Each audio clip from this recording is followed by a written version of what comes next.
have joined today to learn about and discuss promoting a culture of welcome for refugees in schools, approaches, and opportunities. We're really delighted to be partnering with the Center for Applied Linguistics on today's webinar. CAL's mission is to improve communication through better understanding of language and culture, and it has truly earned a national and international reputation for its many contributions regarding refugee orientation, the education of linguistically and culturally diverse adults and children, English as a second language, bilingual education, language education, literacy, dialect studies, and language policy. I'd also like to extend a deep appreciation to the Office of Refugee Resettlement, funding for Welcoming America's Technical Assistance Program to foster greater community support for refugees has really made today's webinar possible. So thank you again to everyone for joining us. Why focus a webinar on promoting a culture of welcome in schools? Well, schools clearly play a critical role in refugee reception and integration. In so many ways, they set the stage for what comes next for newcomer families. They're one of the first community institutions where refugee families interact with the long-term receiving community. Truly, the degree of welcome and inclusion students feel will significantly impact their longer-term educational success. Conversely, schools can be a flashpoint in the community when new arrivals come with limited English, interrupted education, and unfamiliar cultures. Sometimes educators question their ability to meet student needs and may have broader concerns around standardized test scores and the implications for school ratings. But today we'll learn how schools and communities are working together to meet the challenges demographic change can bring and create greater welcome and opportunity for all children. We'll be about and exploring concrete ways in which to influence the sense of belonging for all students, how to engage parents of different backgrounds with their children's learning and with each other, and how to bring the community into the classroom and the classroom into the community. To help us explore these approaches and opportunities, we're lucky to have some key experts with us, all of whom bring a different and interesting perspective to create welcoming school climates for refugees. And while our speakers will be covering a significant amount of content, our goal is to make this interactive and to give you, the participants, an opportunity to weigh in on the conversation. So feel free to use the chat box and send your chat to all participants today.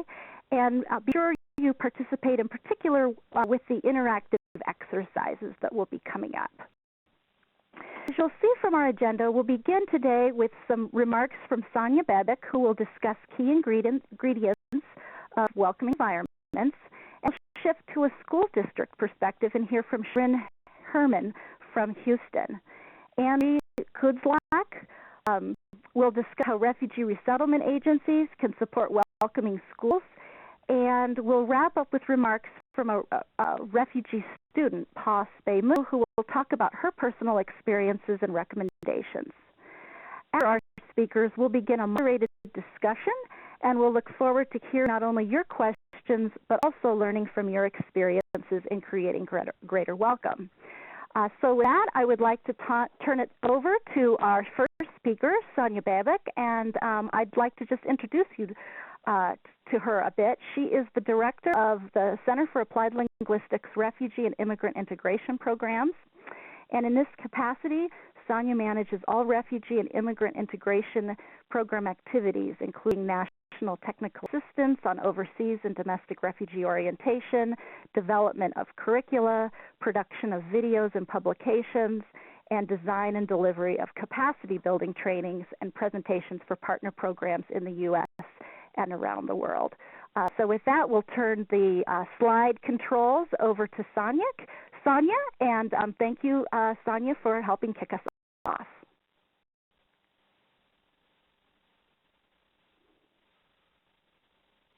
Can you hear me? I hope so. Welcome everyone on behalf of the Center for Applied Linguistics.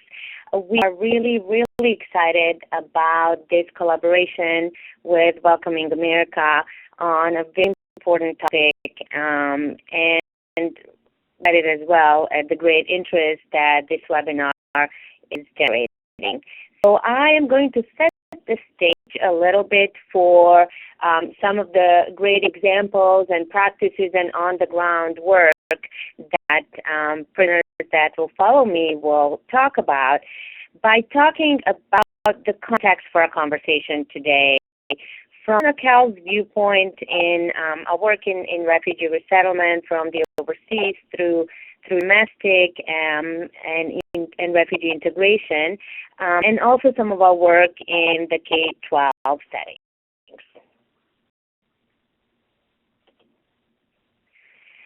Today's topic really is not what happens before refugees arrive, but as we all know, that context determines the work we do domestically in very important ways. So I will just say a few words about what happens before refugees arrive at doors in terms of the diversity of context that refugee students and their families come from in some important and significant and impactful ways in terms of what happens in school communities.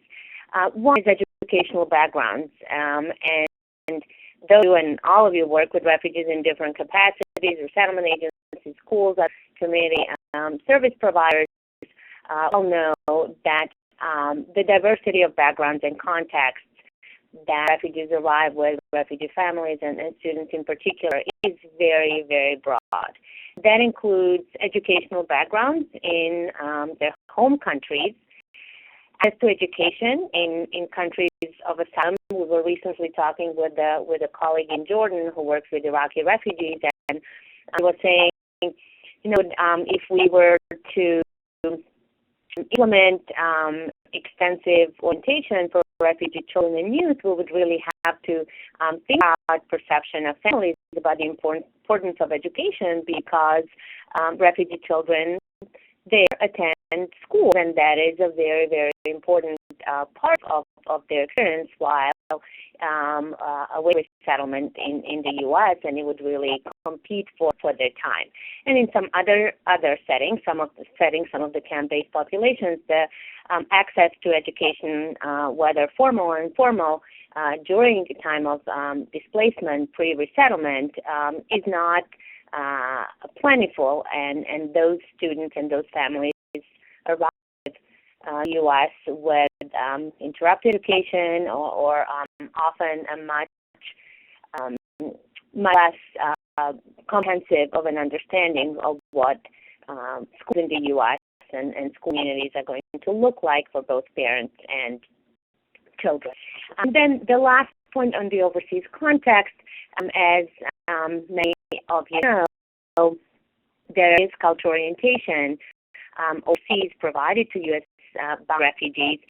That orientation is not mandatory and is formally available across refugee support centers that process refugees for settlement to the U.S. to those who are 15 and above. Obviously, in the context of the topic we are discussing today, in most cases, that means that the great majority of children and youth have not had any formal orientation to U.S. schools, and the same may go for the parents as well.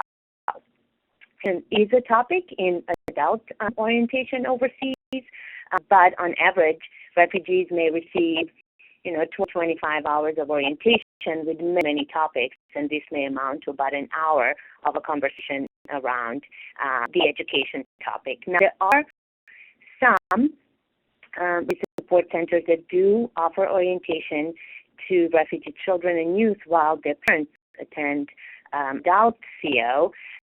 For example, Africa does that, East Asia, Turkey, and Asia, so some of the Bhutanese children and youth may have received some orientation, but it really varies greatly. And there is some, and usually the CO classroom functions as kind of a model of the U.S. classroom and things such as how the day flows, what are some of the expectations of students and their interaction with peers, teachers, etc. Those things may be addressed. But again, it does not happen universally. We all know that it's very helpful when it does, but it's not available to all of the students and families who will end up in the schools in the U.S. The U.S. Context, why, and this question that Susan started with in her introduction, why build welcoming schools? What is the significance, the importance, and the impact, the positive impact of welcoming school environments? And we know that there are many documented benefits, both from research and things we all observe in our daily work. And to mention just a few, full of students, they have higher self-confidence, they're likely to have higher self-confidence, better overall well-being, and better academic performance if they are in a welcoming school community.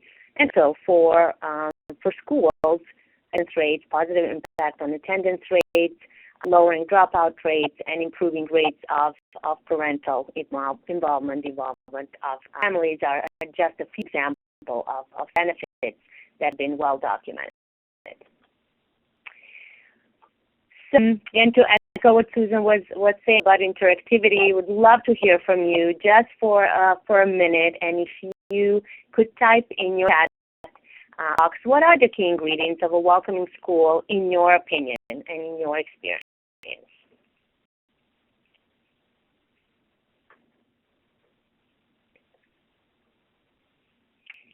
To do that, I want to mention just, obviously there are many, many important pieces in the welcome puzzle. It applies to school communities, and some that we will touch upon today in an overview from me, and then in much more detail from other presenters, are the role of students and what an important piece of the puzzle students are, and educators, and by that we mean teachers and administrators, parents, and the broader community. So those are the four components that I will touch upon.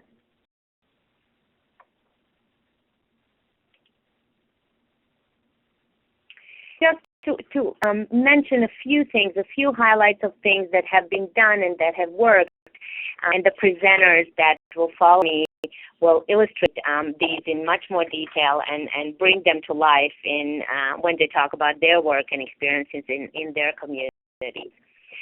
So some way to engage students, and many of these have to do with connecting newcomers and other students at the school, and also with two-way exchanges between students at the school and newcomer students.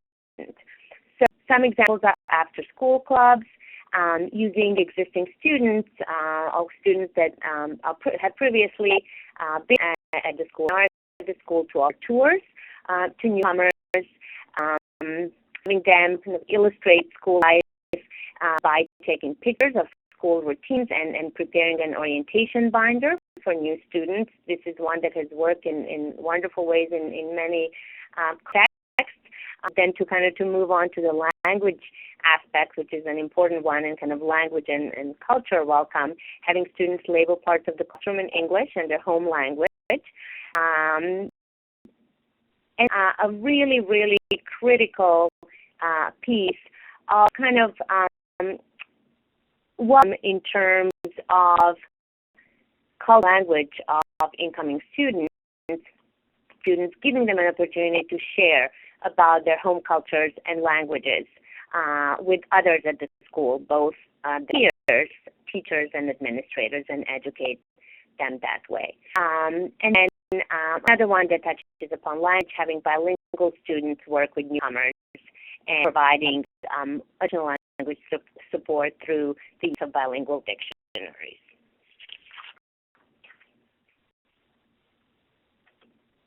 Turn attention to the chat box again. What are some good ways to engage students you have either observed or implemented and yourself?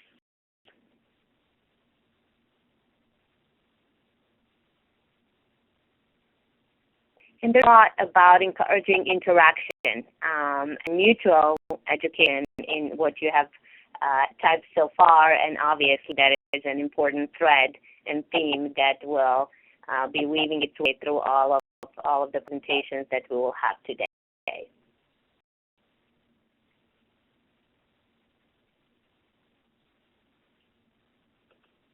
Okay, to teachers and administrators, educators. Obviously, as we mentioned, school personnel, in whatever capacity they work at the school, are critical for establishing a culture of welcome. A couple of things I wanted to highlight in this context. One is the importance of good professional development. And those of you who are teachers and work in schools, how important that is across different contexts, every school. But in the context of working with immigrants and refugees, there's, I think, added significance to good professional development having to do with cultural awareness, working with diverse learners, have text and other resources in various student languages and about cultures in the school, promoting the use of online translators or language liaisons, and I know that Ren will touch upon this, to translate documents and communicate with families. And increasing communication among content teachers and ESL teachers, counselors, and other support staff. And it always strikes me when I go to schools have significant portions of refugees and immigrants in their communities, that kind of the ESL teacher is so often the go-to person for everybody at the school, both for students and parents, administrators, and other teachers as kind of the experts on newcomer students. So how does that communication and that role, along with others, how do we use that to the benefit of the different stakeholders in the school community?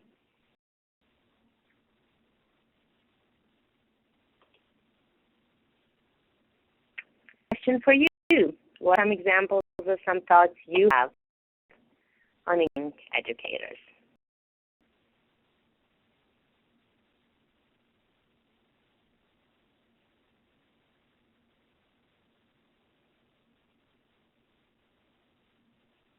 Okay, educating staff on backgrounds of incoming refugees, absolutely. Having a personal connection with the family unit, bags, etc. All great examples that, again, some of our presenters will touch upon later. And then one of the most critical pieces of the puzzle, kids and families of students. As I mentioned before, and all of you know from your work, that kids will come into the school environment with a very different set of experiences and backgrounds in terms of how families and parents in particular interact with the teachers, the administrators, the school, etc. So all of these are one strategies that have been used. Various settings, hiring parent and family liaisons. Again, some of our presenters will talk much more detail about this. Having on-site ESL classes and kind of inviting parents into community for activities that are meaningful to them and connect to their needs in their lives. Conducting an orientation, training materials, and preparing translated packets in languages of refugee families. Some have developed wonderful videos about schools in their state or in their city. Having parents familiarize themselves with the physical building of the school and comfortable with its tours and walkthroughs. Obviously, so many of these things touch upon the linguistic inclusiveness aspect of welcome and how important it is. So bilingual parent meetings, for example, and then having community speakers such as nurses, librarians, settlement agencies. I'm sure Anne-Marie will talk much more about this. Come into the school and connect with parents again on topics that are important and meaningful to them, and parents volunteers to welcome new families and provide information about the school and the education system. Okay, so some thoughts and examples too on parent engagement. There's anything comment here about the importance of PTA being inclusive, and that's a wonderful point.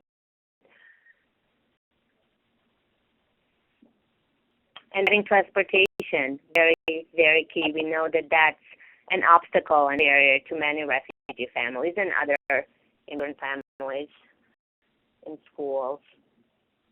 And habitation during meetings. Great, thank you so much.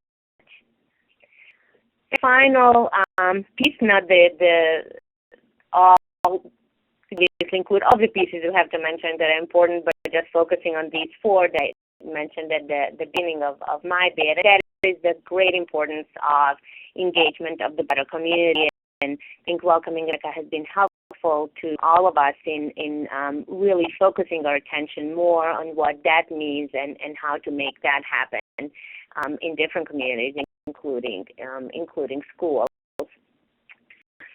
Bring community into the school, such as health services, job fairs, ESL classes for adults, etc. And I touched upon some of those components of kind of meaningful activities that will draw the parents into the school community because they are critical to their human experiences. And then the importance of robust volunteer programs that bring together different people in the community. When we hear about the Omaha example,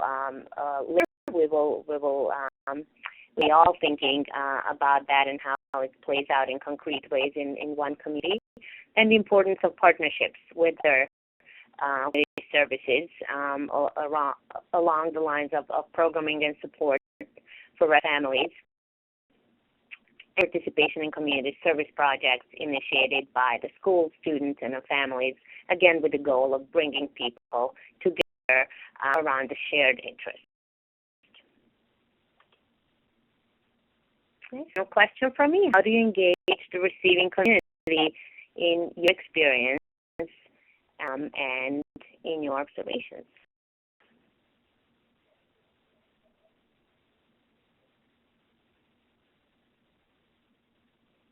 Things that people are mentioning are family literacy programs involving volunteers. World Refugee Day is a great example of a particular day and a year that in many communities becomes a wonderful opportunity for highlighting the positive stories of refugees and refugee resettlement and drawing receiving community members to various events where both sides can learn more about each other, different kind of national events, etc.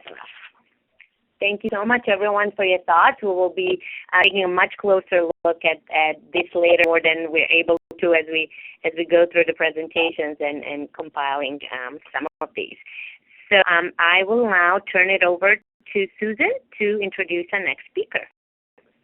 Thanks, Sonia, and thanks so much for doing such a great job of really outlining some of the key components of a welcoming school environment for us, and come up with so many great concrete examples. I think it's pretty clear there's so many possibilities and so many creative ways to begin to create and deepen this sense of welcome in schools. So thanks, Sonia. I want to just do a shout out to everybody who's participating. Please feel free to use the chat box as we continue, and make sure that when you do that you are selecting all participants so everybody can enjoy reading your chat. Don't be shy. I know that we've got some chat coming in just to specific speakers, but we like to open up the conversation to everybody. So please send your comments to all participants. I also want to let you know that we are recording the webinar, and we'll be able to share some of the findings from the chat as well after the event is over. So with that, I'd like to introduce our next speaker, Shirin Herman. Shirin works as an academic trainer in the Multilingual Programs Department for the Houston Independent School District. She is a certified ESL teacher and has been working with the Refugee Impact Grant for 12 years. And Shirin is very talented in so many ways, including the fact that she speaks 5 languages. I've lived in Kenya, Bangladesh, Italy, and in the United States. So I know she has an interesting personal story and certainly an interesting professional story, and would like to turn it over to you, Sharon. Thank you, Joe. It was very good. I appreciate it. And yeah, so I work for the Houston Independent School District. And as you all know, Houston is one of the Tier 1 resettlement places for refugee arrivals. So schools play an extremely important part. And I have been with the refugee program since its inception in 2001. So we have always, the first thing we always do is have a very good relationship with all the resettlement agencies in the city. So we have 5 resettlement agencies here in Houston. And so whenever there is a family with children arrive, the agencies actually contact us before the child even gets to the school. And we try very hard to go and do a home visit with a caseworker that is assigned to that family through the agency. And so they speak very good English. We have somebody who has very good rapport with the family, and we try and build on that. And when we do the orientation, we give them school supplies for every child who is going to be attending school. And they also get a parent guide, which we have in several different languages. And then also get a dictionary, which is also language specific whenever possible.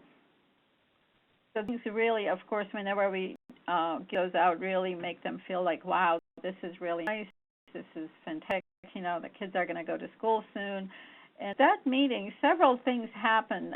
Very often, the caseworker from the agency will set the date for the registration of the child at the school. So then there is a date set immediately.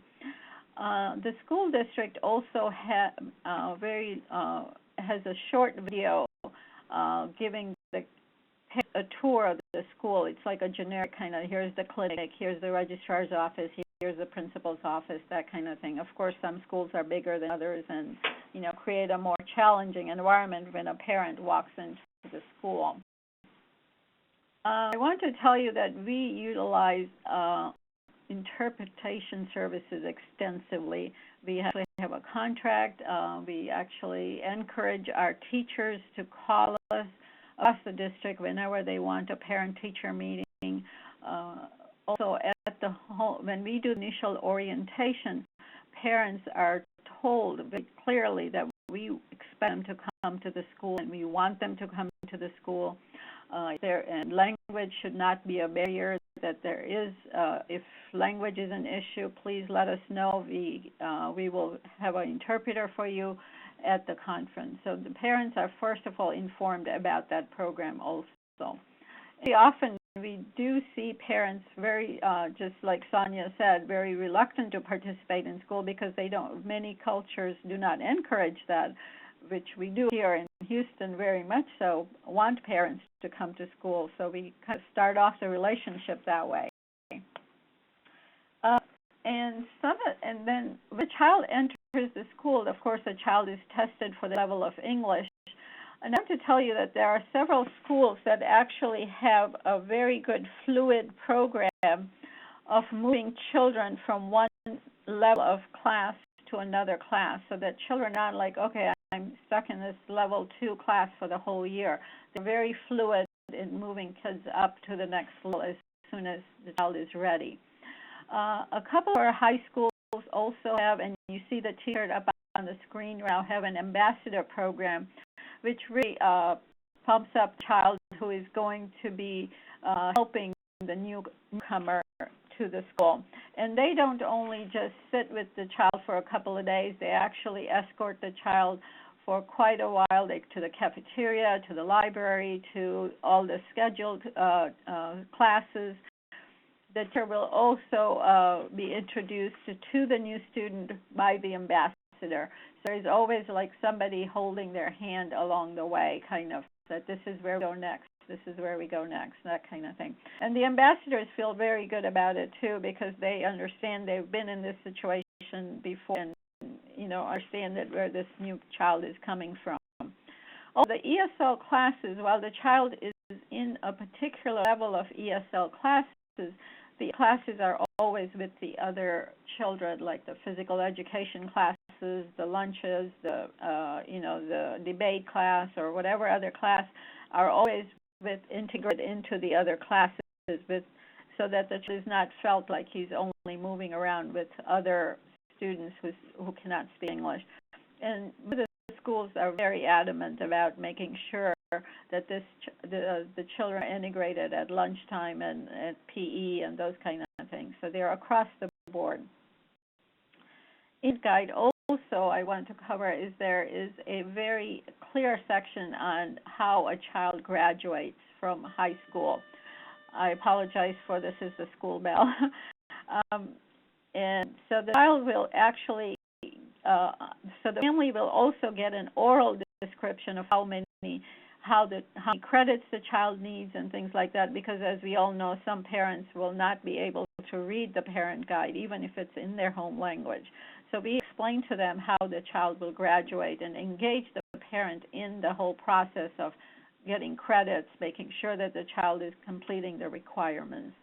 The other thing I want to tell you is that whenever there is a home visit, is that we always kind of make sure that if there are other family members who are maybe 20, 21 years old, always ask, now, what is your plan for education? We want them to feel like we want them in some kind of higher level education. And I can't tell you how many times I've done this, and the parents will be like, wow, you will help even the other kids? And I say, sure, we'll help. We'll give you information, we'll refer you, or we'll, in a lot of cases, I actually accompany them to the local community college and get them into a program, that kind of thing.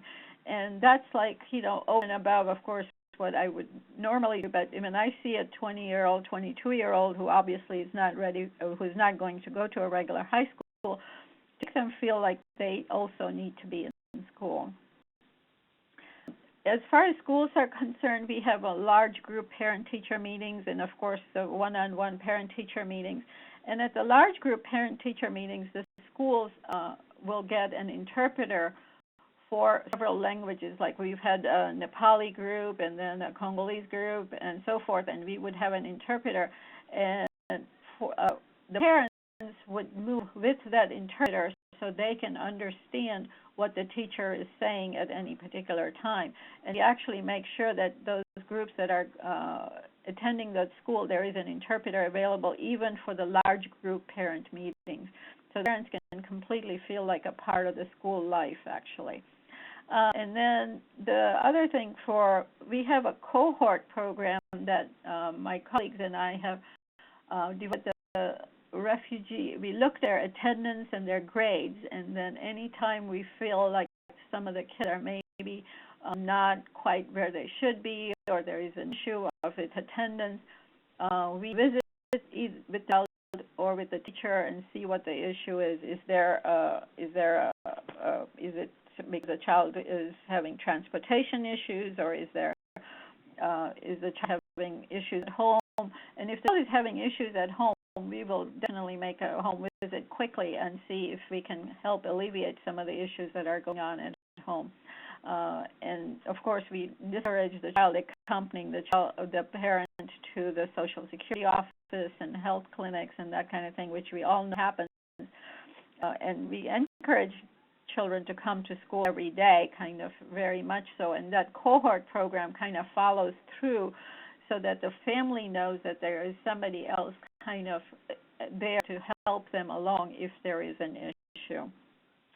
And as far as community organizations, because the Houston program is so large and so old, in some ways has been going on for so many years, we have a ton of community organizations called SEVA, which actually helps a lot of kids with tutoring and weekend field trips and things like that. And then we have another organization called CARE, which actually does field trips only to universities, to different universities and colleges around the city, and besides doing the tutoring on the weekends. And those CARE actually comes to the apartment complex and has tutoring sessions at the apartment complex, so the kids can come home from school and then go out again to a tutor session at the apartment complex.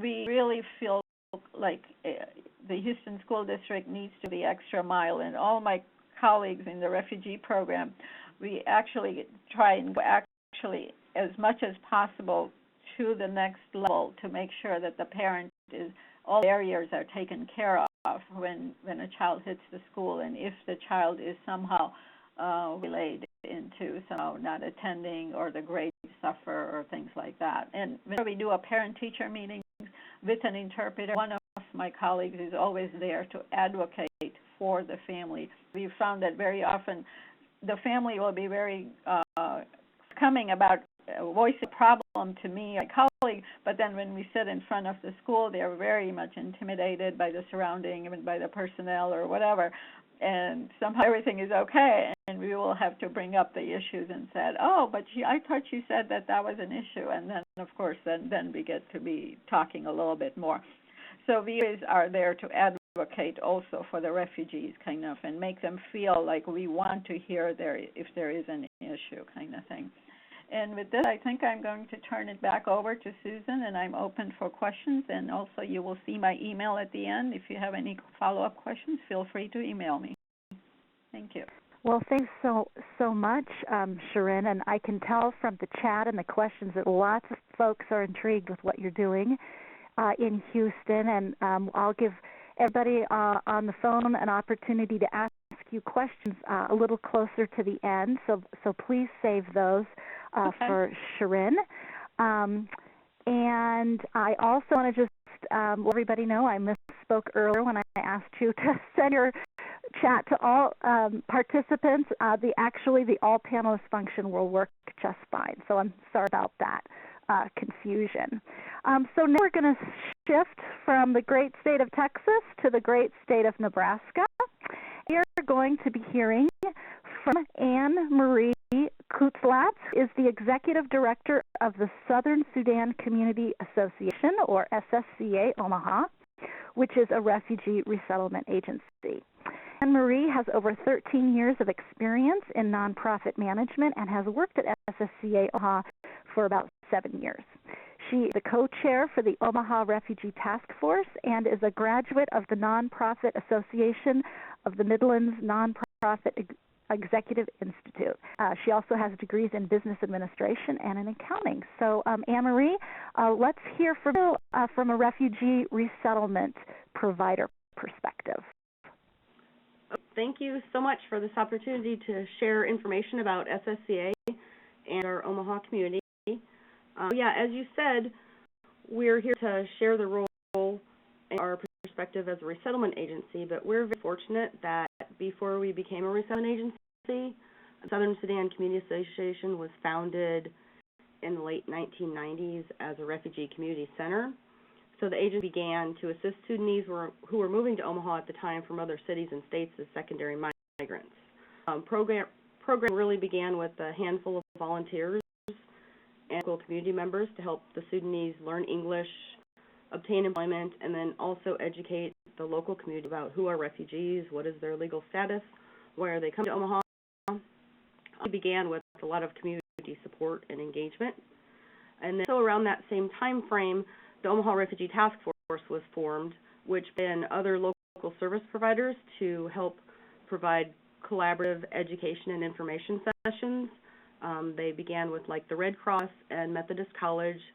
At the time, the refugee women were having issues with different foods and cooking the local foods, and they had some women's health and parenting questions. So they came up with some programming to assist the Sudanese with those issues.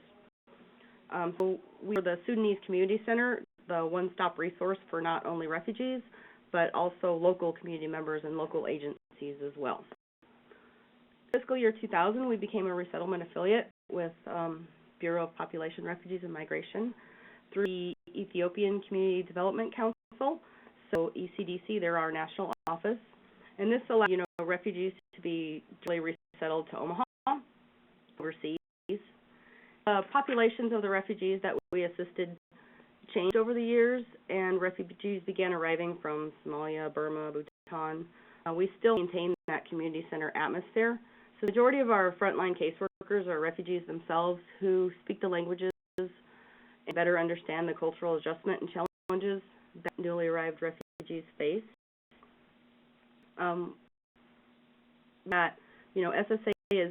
SSCA is very fortunate to be an agency that was created by refugees for refugees, and the refugees who come to our office, they feel welcome as they're able to directly communicate with someone from their own country who speaks their own language. We offer full-day curriculum so we have 4 levels of English classes in the morning, and then in the afternoon we have different cultural orientation sessions, employment readiness, driving class, fair education, financial literacy, and a job club.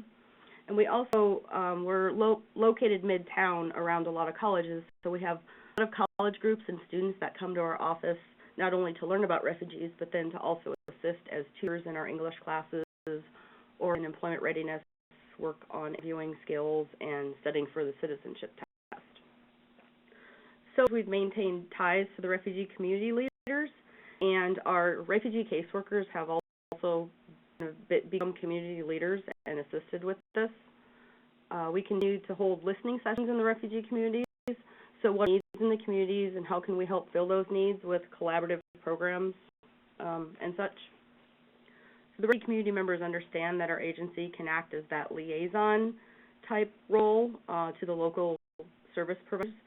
And so we work hard to continue to be a student of our community, to look at what social service agencies, programs, and other resources are out there so that we can help link the refugees to the appropriate services and programming.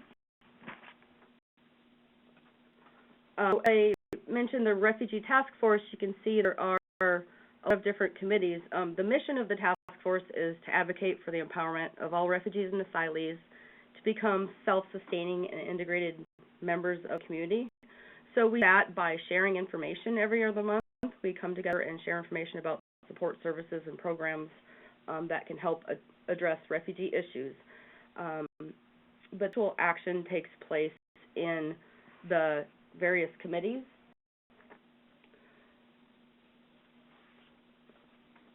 So each year the committees have different initiatives that they're going to work on and different priorities based on the needs of the refugee community. So session, we're extremely fortunate. I think I need to click here. Sorry. To the next slide. There. Sorry. We're very fortunate in Omaha to have such an engaged Omaha public school system, and through assistance of the ESL Migrant Education Programming Office, Susan Mayberger and her staff, our communication and our collaborations with our school system have really grown tremendously over the years. As you know, in the previous speaker, you heard there's a lot that can be done in the school systems to assist refugees and parents. Bilingual liaisons who help enroll the children in schools. Our caseworkers work closely with them for the new arrived refugees. They can help explain to the parents so they understand the responsibilities and expectations in the school. Discuss transportation. They can do home visits. They provide interpreters at teachers' conferences and such. And then also sometimes help provide orientation to the ESL office and staff at the local schools. A few examples. So there was an increased need for English classes in our community. So one of the local Omaha public schools, the Yates Community Center, migrant and refugee educational programming.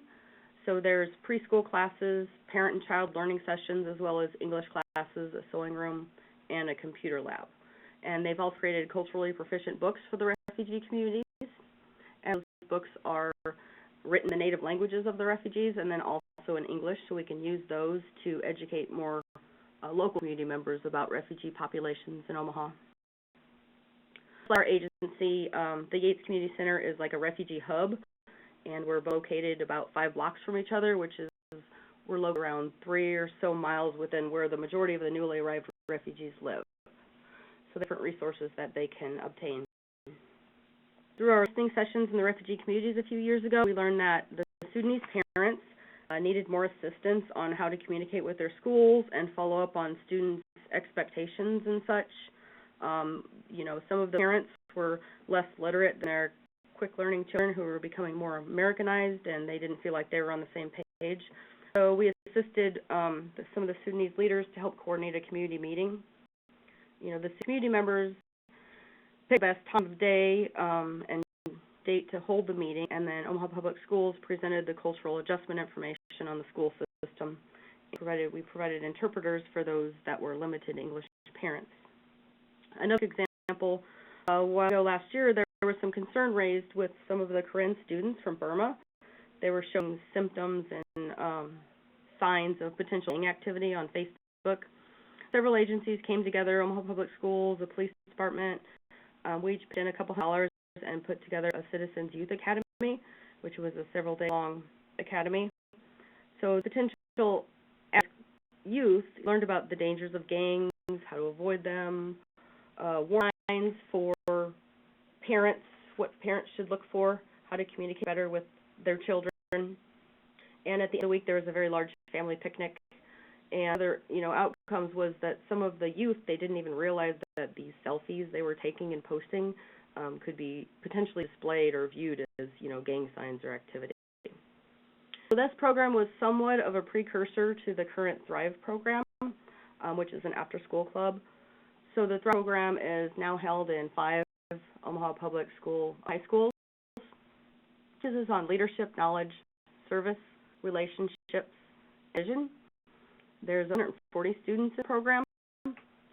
It consists of refugee and traditional students who are on teaching, encouraging others, showing leadership to others, and community service. One of their first projects last year was to do a needs assessment of over 500 refugee students and adults.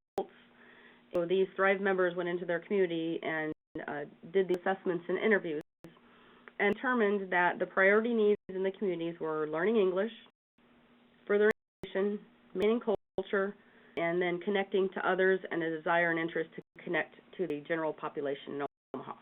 Thrive clubs now this year set up service projects to meet some of those needs. The students created proposals, and they will now receive funding from the South Omaha Community Care Council for some of the specific projects. So one of them is to produce a video for refugee students and their parents for the cultural adjustment piece. They're going to be purchasing books for a local elementary and then go read to the students weekly, kind of a mid-type program. And they're also going to be putting on a cultural event that's going to have booths that educate people about the cultures in their home countries, but then also a formal dinner and some different refugee cultural dances and presentations. Thrive is really a way to engage the local community and for youth to be involved in that process and give back to the community as well as their own refugee communities. And lastly, the Quilted Conscience. This film screening is of that documentary on the project that took place between the Sudanese youth and local community members in Nebraska. SSCA's role really kind of stems from our relationship with Krista Yoakum with the Nebraska Appleseed and the coordinator of Nebraska's Home Campaign. Our relationship has grown over the years, and we've collaborated on several events now, including the You're Welcome Omaha campaign, the Nation, and then the Quilted Conscious film screening. So we utilized our ties with the refugee community leaders and then Omaha Public Schools, Omaha Public Library, and other local community members. We decided to plan and coordinate the film screening and provided a reception and food, bus transportation to the refugees to attend the film screening, and then help spread the word about the event through our networks and through our ties to the Omaha Refugee Task Force and their networks of people. So, another successful collaborative event where each partner agency just provided a few $100s. And we see that the Quilted Conscious film screening, it assisted to show the welcoming communities in America, as well as bring out common ground among refugees and native-born, that the in crafts and film and music and dance venues, they assist to inform even more community members about refugees and the welcoming Omaha community. Times as a resettlement agency with our current programming, we're in the same circles of support and in the same networks with the same social service agencies. So it helps reach out to the broader audiences and really reach out and engage more people, share the work that we do through arts and film and music and dance. So, I guess in closing, any takeaways, I would just say that, we're a resettlement agency with support programming, but also we're a community center. So we help learn what is out there and then provide appropriate linkages and creations. And then it always starts with listening to the needs of our refugee communities, becoming a student of our community, creating relationships, assessing the programs and support services, and then with the input of the refugee community leaders and members, through collaborative programs, we can really help them provide more informed educational sessions and a more welcoming community. So on the screen, you'll see a couple of our resources. There's our website, and you can always go to our Facebook page and see what we've been up to. There's a lot of exciting activity on there. There's a link to the Thrive Club to learn more about Omaha Public Schools, and then You're Welcome in Omaha campaign.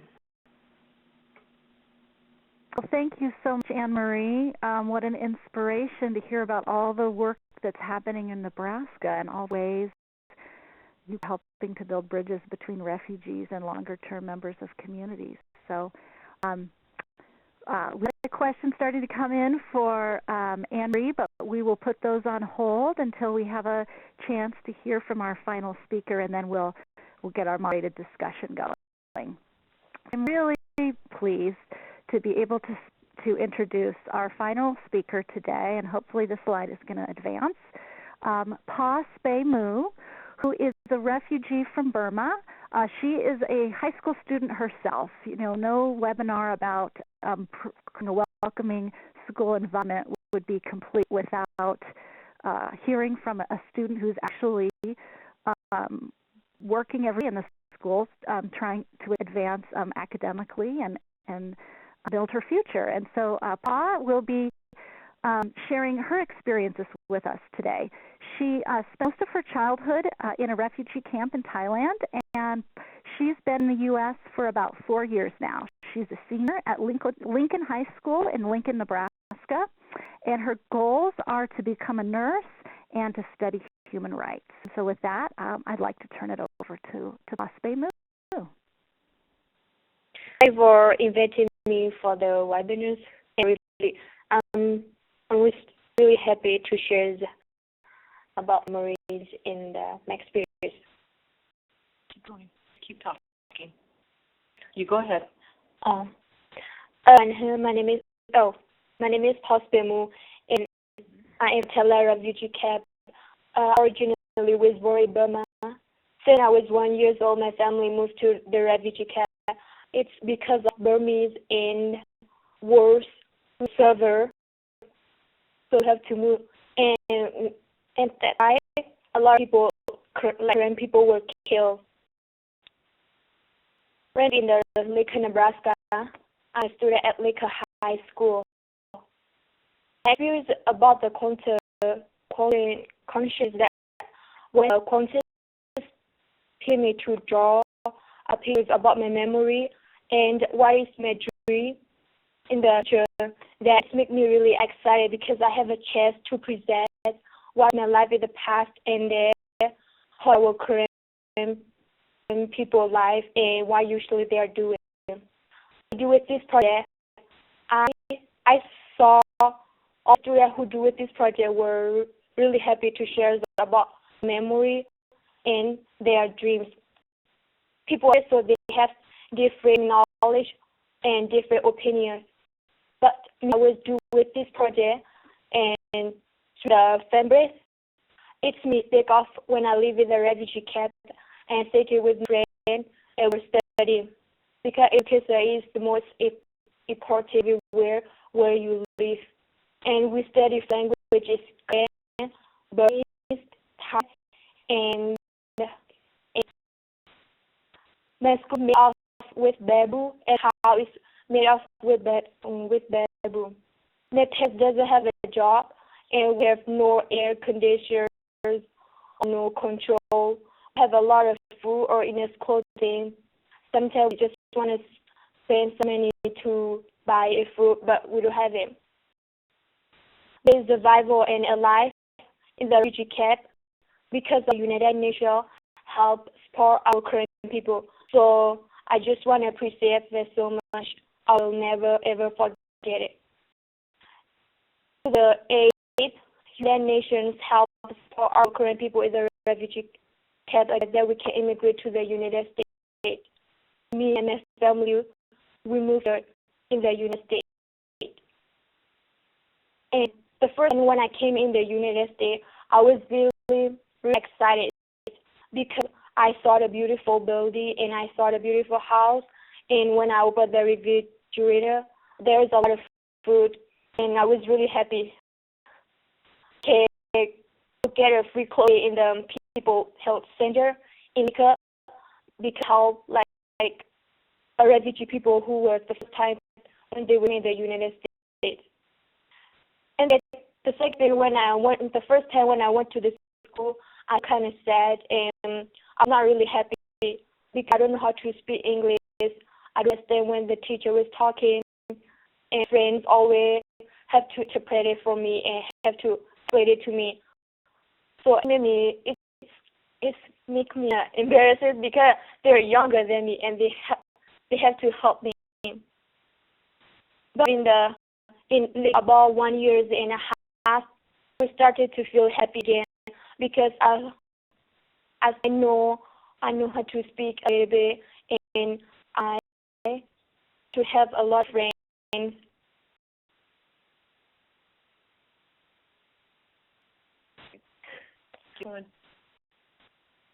Yeah. High. I got to have a lot of friends, and I also enjoyed in music class, and I meet a lot of new people, like another student. Even though I do there, and even if they don't understand, they try to help me. So yeah, it makes me feel better, and that's I have a friend that live in the United States. Other in my school have done to me one call because I was involved in the cross-culture ambassador in Korean club and dance club for the cross-culture ambassador. We do help a new student and a parent who doesn't know how to speak English. The parents teaches phrase. We also have a different speaker, not only for Korean language. We have other languages like Vietnamese speaker or Spanish or Arabic, and there's a lot. So yes, why I feel comfortable, and I was really happy to help my people again. So in Leka High School, we have EL educate to support ESL students. It's very diverse. We have more than 25 languages for 40 different countries, and we'll have a special course for ESL students. So that's why it makes me feel comfortable, helpful for my people also, other different speakers for other countries, students for other countries. And this year in 2014, Leka we celebrate Korean New Year ceremony in Leka High, and my teachers and also the principals of the Leka High to all Korean people that we can celebrate the New Year in the Leka High School. So yeah, it makes me feel great, and I feel happy to see that. Oh, will never forget it. And I also have a dream. I wanted to become a nurse, and when I became a nurse, I just want to help my people and to take care of some of my people who are refugee or in the Burma.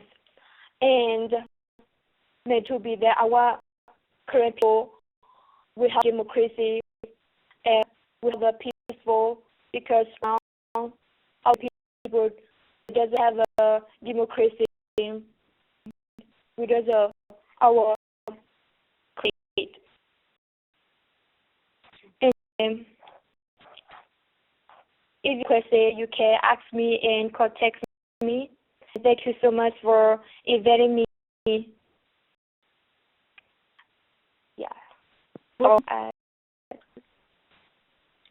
was going to say thank you, Paul, for joining us and for sharing some of your experiences in school. Before we move on, though, do you want to tell us a little about the Quilted Conscience project that you were involved in? Because I'm not sure how many people know about it.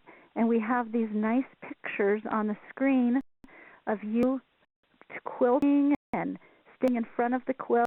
And it's such a good example of how, you, Refugee, and other people in the community who have an interest in quilting came together. Would you like to talk about that a little bit? For the consequences, the first thing we have to draw the pictures about our memories and our dreams in the future. So when we finish drawing it, then we have to cut the families to create this quote log. And we work with the quilter lady for Lincoln for our students to work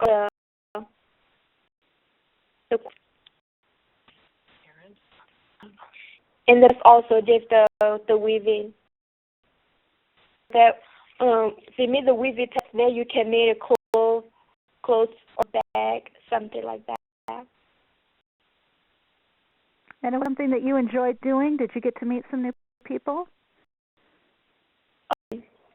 I made a good friend. She's a quilter. The teacher who teach me how to swim, shop, yeah. Mm-hmm. Great. Well, thank you, Paul. I'm sure there'll be many more questions from people on the phone. So with that, we'd like to begin our moderated discussion. So please feel free to send in any questions that you have for our speakers or share any examples on the chat, and we will get our discussion going. So we're going to open up the phone lines for all of our speakers so that they can respond to some of the questions that I will be fielding.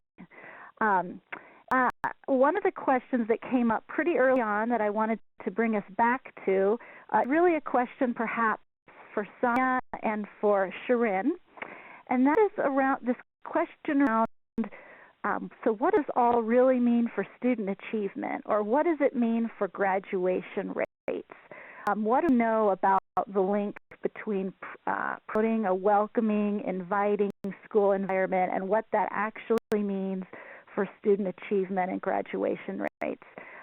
Sonia, maybe you want to talk a little bit more about the research on this, and Shirin, if you have any information from Houston, it would be great to hear that as well. Sure. Yeah. Sonia, actually, this would really be a question for my other Cal colleagues who work specifically on K-12 context and assessment and all of those kinds of things. So I can actually go back to them and revert back to the group with some additional resources on that. So I think Shirin would actually be a better person to give some examples on what work she's doing has meant for students in her district. Okay, I'm going to tell you that school districts, of course, we all know, can be very harsh in in the attendance policies. But often, if you are engaged with the student and with the family, they understand that, okay, you don't have to pull the child out all day if you have like an appointment at 2 in the afternoon. Maybe the child can attend most of the day. Also, I have seen in numerous cases of just because a lot of the cultures that the refugees come from, and not to mention the refugee camp itself, did not require attendance at schools. They have no concept of, it's so important to be there, to take a note if you're absent. That's another thing, losing credit because, you had 3 doctor's appointments stretched out over the year. I don't know how other school districts are, but in the Houston School District, if 3 unexcused absences, you're actually in jeopardy of losing your credits in high school, which is a very serious thing for a child. And explaining all of that, and then also engaging the family enough to know that, hey, you have to send a note home if the child is absent. Also, what kind of issues are keeping the child away? And that's part of the cohort list that we follow up. I'll give you an example. Just last week, I followed up on a couple of cases where the child was really missing several days of school, and I visited with him and said, well, I work 5 days a week until midnight, and I'm like, oh my gosh, this child is obviously having, sleep is probably at school too, even if he does show up. And in cases, we try and contact the family and also see if the child reduce their hours or work, just weekends or things like that. But it's extremely important to engage the child even one-on-one because they see that you care about the child's graduation. And then expressing to the child how short a time it is before the child will graduate. In this case, the child was actually only a year away from graduation, so it was within sight. And to lose the benefit just because, he was missing so many times and having to also take on a whole semester of school if they don't, attend school regularly. So that has been, I'll admit, it has been challenging, but it has to always be with engaging them and making them realize that we want them in the school desperately. Another question related to, achievement is a question that's come up around different modes of ELL delivery, sort of the push-in versus the pull-out model. So whether, kids are in a classroom with other English speakers or they're getting their own separate classroom time. Do you, Sonia and or Sharon, do you want to weigh in on that a little bit? For classroom time, actually, the teachers have time before school, and every child is told that and reminded of this several times. Before school, after school, and lunchtime when the teachers are available for extra tutorial questions and time with the teacher. So those are 3 opportunities. Okay, great. Also have a question about looking for guidance for folks who may be living in a community where perhaps the school system is not as engaged or the broader community is not as engaged in promoting welcoming school environments as they are in Omaha or in Houston. What would, for all of you speakers on the phone, what would your advice be for people who are attending the webinar today who not have, the positive community environment or people really stepping forward and being champions for these kinds of issues yet? What would you suggest people do? Where might they start? Any of our speakers? So this is Marie in Omaha.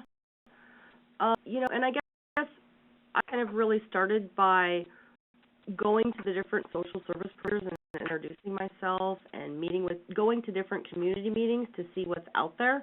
And, the old kill 'em with kindness type of attitude. Just kind of reach out and learn who is out there and then find those key people who are nice and, more interested in learning more about your agency and the people that you serve and just kind of creating those relationships and then going from there. Address that with how in Houston we have, of course, a lot of immigrants from a lot of different groups, and the arts have been instrumental in really making the community aware of the immigrant refugee community. And if some of you can Google Houston Grand Opera, the East-West Project, they actually staged a series of short operas refugee life and what it's like to be transplanted into America. And that has created a tremendous amount of empathy and, connection between the immigrant communities, the refugee communities. And it's called the East-West Project with the Houston Grand Opera. And then I just want to tell you that, engaging the community is always a challenge, but if you find somebody really has an issue with it, I actually ask them, would you like to come with me as a participant in an orientation? And that's always a hook, because once they see a nice family really and how interested they are in education and bettering themselves, they completely turn around. Hey, Tanya, it's Cal, and I pulled a colleague, Annie DeGay, who works in a K-12 program area and professional development, to say a little bit more about different models of ELL, or ELLs with pushing our people out. Yeah, I see there's a question here on specifically pull-in versus put-in models of support for English learners.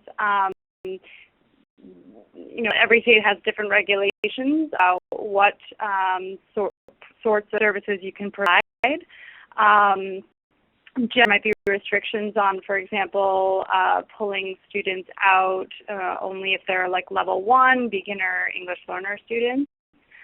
Some other schools, of course, have models for newcomer or students with limited formal education. So it would depend on your student population, their level of language proficiency, their background in education in terms of if they have literacy in their first language or if they've attended formal schools in their home country or country of asylum.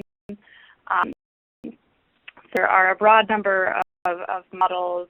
The Center for Applied Linguistics, we have some resources about this on our website, which is calcl.org. But there are a lot of options to consider when you're thinking about program models, certainly. Great. Thanks, Annie. Thanks for that additional information. So some interesting comments coming in on the chat, and one of them is around thanking us for suggestions about environments that might not be as welcoming. Do folks have suggestions for enrolling schools and students in schools that are ESL but whose administration might not be as eager to welcome? So it sounds like there are some barriers there. I would suggest that having a meeting with the administrator and letting them know that there is support available for them farther down the line. It's not like we're going to enroll this school and then you'll never see us again. If you reassure them that there is support available for the teachers in the form of parent-teacher meetings and trainings, and then also for the student, and then also for the parent, that we will make sure that this child does well in the school, goes a long way towards the administrators feeling like, okay, there will be support for this child. So really the relationship up with administration. Right. Related to this issue of welcome, one of our participants on the panel chatted in that we shouldn't forget about the family engagement office as being a potentially really useful action. That many school districts have family engagement offices, and they do tend to be that liaison between the school and the greater community of families. So don't forget about that. I wondered too if we could talk a little bit more about parent engagement among the panelists, because it is such a big important issue these days, and there has been so much effort put into trying to find ways to really engage parents. Maybe folks on the call could talk a little bit about what they think has really worked in that regard, what some of the keys to success around parent engagement.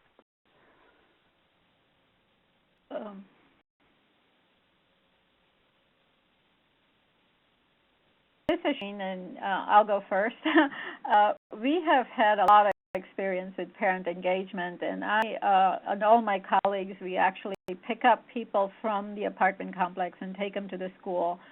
The school are encouraged to do parent-teacher meetings at all hours, not just like when school is in session. So they do, especially during the beginning of the semester and at the end of the semester, there is a large group parent-teacher meeting, and the notices are sent out well in advance so the parents know this is coming up. There's interpreters there, and then the meetings are in the evenings, and then there's a separate session in the morning that deals with the same kind of issues. So, we try and remove as many barriers as we can as far as timing is concerned for the refugees, and then also for transportation is concerned. This is in Houston, by the way. Mm-hmm. We have a lot of folks chatting in about challenges related to, just the buy-in with leaders in schools and school districts around creating welcoming environments. It strikes me that in many ways it's around the methods that would work are similar to the ones that so many of us use with the broader community in terms of, trying to communicate differently about refugee kids and all that they have to offer, or really finding other key leaders who can be effective spokespeople for the kinds of changes that schools should be making to create environments that really benefit all kids, or just finding ways to build more contacts between refugees and non-refugees, whether in the school or in the broader community. So I think, this is not have a recipe here that's guaranteed to succeed, but it is an ongoing effort. And I wonder, maybe some of the folks on the call from Omaha and the Lincoln can talk a little bit about, they've seen their work as an ongoing effort in Nebraska to really help bring people on, because we do have a lot of people chatting about how impressive the collaboration is in Omaha, and wondering, what they can be doing back in their own community to promote this greater collaboration and to promote this great longer-term understanding of refugees. And maybe you would be a good person to talk about that. So I guess thing related to youth and parent engagement, the Thrive Club is held in 5 different Omaha Public School high schools. So you learned that working with some of the LL teachers and instructors, kind of like that push towards inclusion, the administration has kind of come from within the schools themselves, and they're working with their involvement with refugees. So the Thrive Club meets after school or on off school days at the local schools. So then you're also tying in the parents and the administrators of the schools to learn a little more about refugees.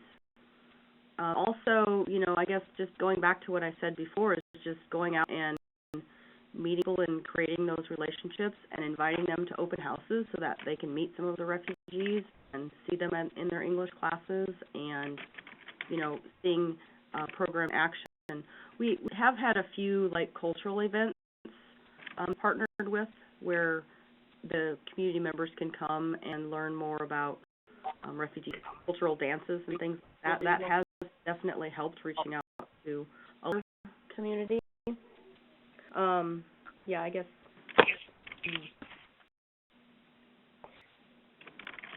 I have a great question for Pa Smoo. Pa, when you first moved to the U.S., what were the 3 most important things that helped you feel welcome and safe in your school?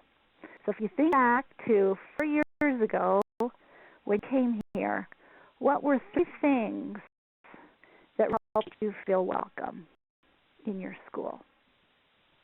The teachers were really nice and helping me a lot. And second thing is because we already have students there who and English, and then they were helping me. And the third thing is the or teachers there who can able to help me further, because those time when I was coming in the UK, I was doing a music class and I do have a red thing that. She's saying, this is Susan Hertzler, her teacher. She's saying that when she was first in music classes, to have concerts, there would be an offer of a ride by someone from the school to get her to some of the programs that were going on outside of the school day, and it was really helpful. I think she would also add, we have bilingual liaisons that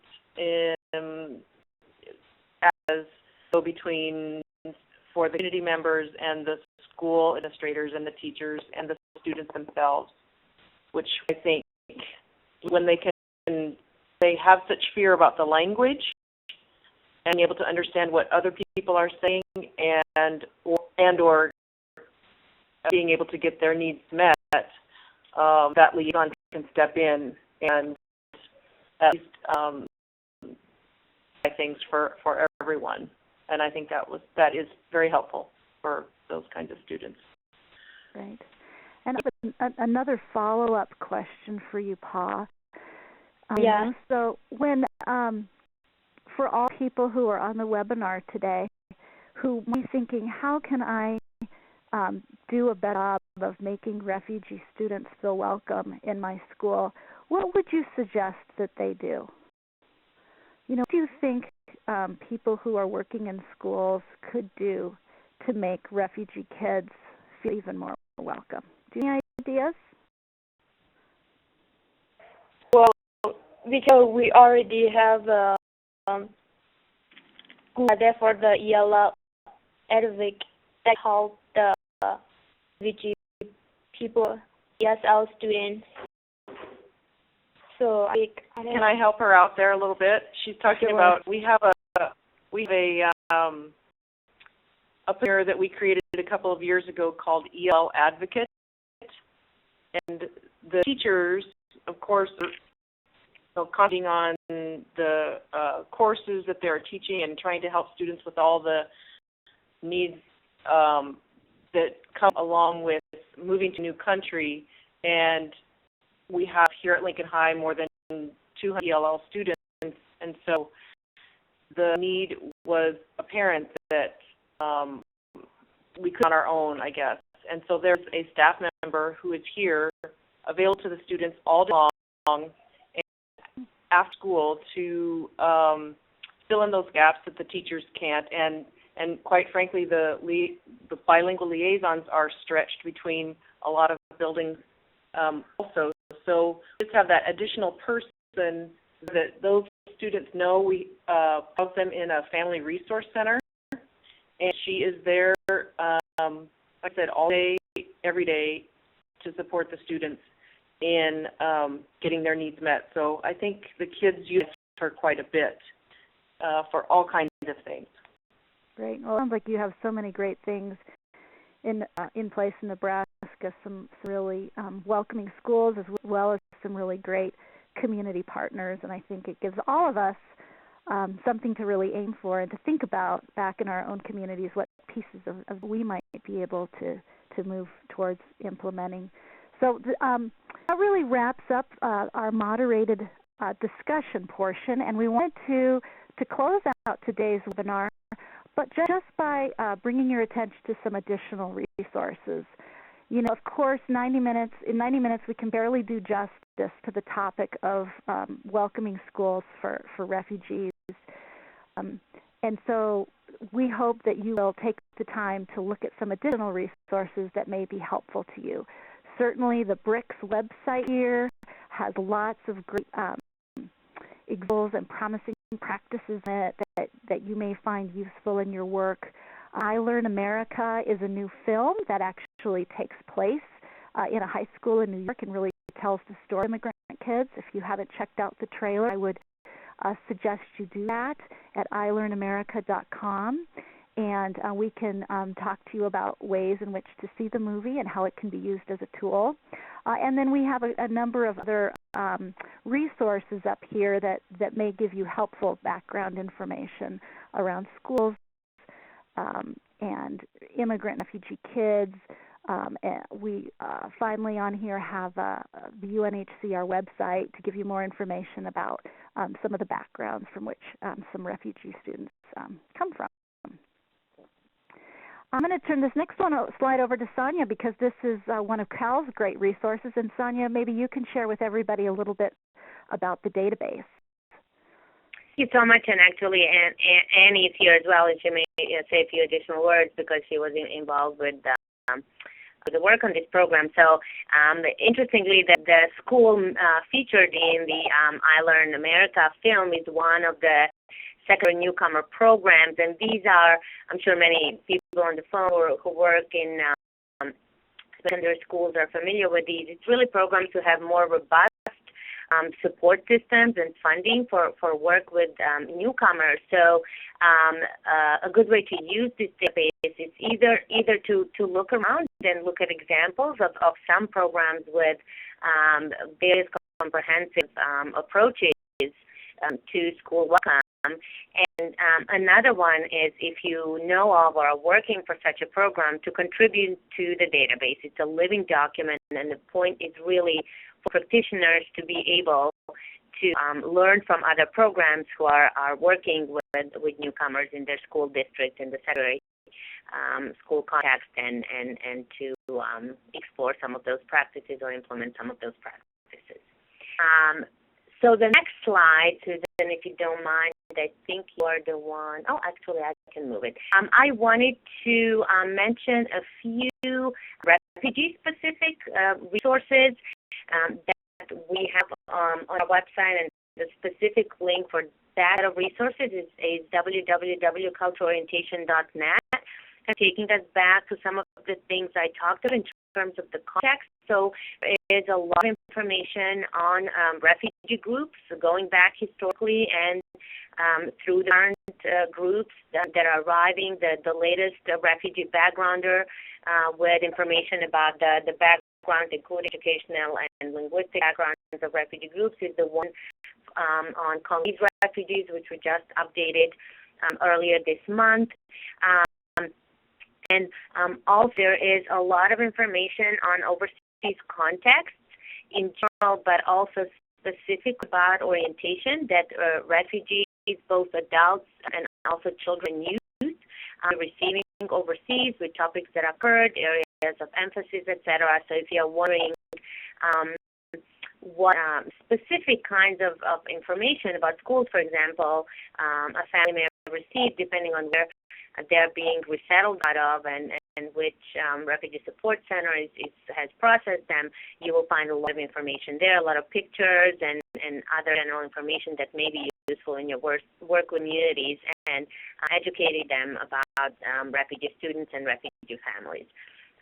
Also, we do have a lot of resources that are curricula, for example. So we have a curriculum that specifically addresses working with unaccompanied refugee minors, but that one has a lot of different activities for working with refugee youth that are applicable both overseas and domestically. We also just pulled together a workbook for refugee youth based on different resources we have worked a few in the last few years, including the Welcome book, the Reception and Placement Orientation curriculum, which Cal just released, and also the URM curriculum that you see up on your screen. And then in the bottom right corner, to go back a little bit to professional development, this is a resource we developed that kind of goes with the topic of multiculturalism in the classroom, and a workshop that Al has delivered in different contexts. And it's really kind of sparking conversations based on a video we produced some time ago with testimonials from refugee families and refugee children and youth in particular about their resettlement experiences, and how to use the book cover on the right really talks ways to use that video and those testimonials to spark conversations and professional development around diversity in the classroom and working with newcomer students and students in the school, and also for teachers and administrators. And lastly, on kind of the testimonials topic, we have worked a lot on videos in the past several years. The newest one we put out is called Faces of Resettlement, and it's testimonials from 5 refugees from 5 different countries and from community members who have welcomed them to talk about contributions and highlight contributions of refugees to their new communities. And then the cover you see on the screen, which says, "When I Came to America," that is a compilation of different group-specific videos, and they focus on groups such as Iraqi refugees, Darfuri refugees. We are currently working on one with interviews with Congolese refugees, and really kind of bringing to life experiences of refugees as they begin their lives in the United States. These are used overseas in orientation, but people have also told us that they have found them useful in their programs domestically, again, as they have conversations with refugees, with service providers, with receiving communities, volunteers, etc., kinds of needs and backgrounds and strengths refugees bring to the countries as they start their new life. Great. I just wanted to give Annie a minute if there's anything she wanted to, but other Cal resources, kind of K through 12 content. Also, there was a question about research and data on school and kind of the intersection of school welcome and academic achievement.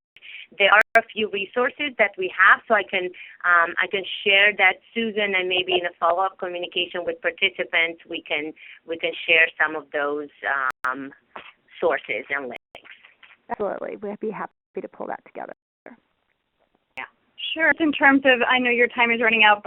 Pre-K to 12 resources related to the instruction of language learners. Just go to Cal's website again, www.cal.org, and we can send out some more specific links than that. But we do have a wealth of resources for language learner programs, Spanish language. We deliver workshops, professional development for teachers, as well as having some resources online and including now online actions for teachers of English learners. So we can send out as well. Great. Thank you. The final resource I wanted to share with everyone today is this Welcoming Refugees website at www.welcomingrefugees.org. We actually have just put up a new promising practice on bridging cultures at West Fargo High School. So make sure you go on Welcoming Refugees and learn about what they are doing. That's so innovative at West Fargo High School. And be sure to share your promising practices with us as well. We'd like to get even more examples of school districts or community groups that are creating greater welcome in the school environment. And if you aren't already signed up for regular updates from Welcoming America, please connect with us on welcomingrefugees.org by signing up for those updates. And finally, I want to just share our contact information with you. If you have other questions that you weren't able to get to today, we'd sure be happy to answer them, and email's the easiest way to reach us. So we've shared all of our email addresses, and we'd be happy to continue the conversation over email. As we mentioned earlier, we will be recording the webinar. It has been recorded, and it will be posted on the Welcoming Refugees website. So for those of you who would like to listen to it again or review some of the content, that will be available in the next week or so. We will also give the follow-up link out to all of our participants. We will be also sharing with you some of those resources that Annie was alluding to earlier. So with that, I want to thank all of you for spending the last 90 minutes with us, having this very important conversation about what more we can all do to support great welcome in schools. I want to thank our wonderful speakers today, Sonia, Sharin, Anne-Marie, and Pa Spinu for their contributions to the conversation. We're very grateful. And with that, we say goodbye, and we wish all of you a wonderful day. Thank you so much. Goodbye.